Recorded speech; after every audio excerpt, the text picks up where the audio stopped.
Hello everyone, I'm Steven. Today we are going to demonstrate how to use NB007 to test the NB-IoT signal strength in the meter box. Please come with me. This is a meter box in this building. Let's test inside NB-IoT signal. Now, I'm going to show you the operation. First, we need to start the device and then establish the connection between the phone and the device via Bluetooth. As you can see, the connection is completed. Next, we start the test with the latency test mode on the phone and count down. During the countdown cycle, we place the device in the box and close the door.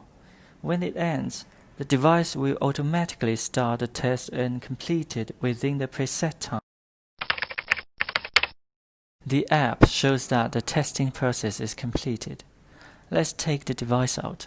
Afterwards, the Bluetooth connection between the phone and the device will be re-established automatically.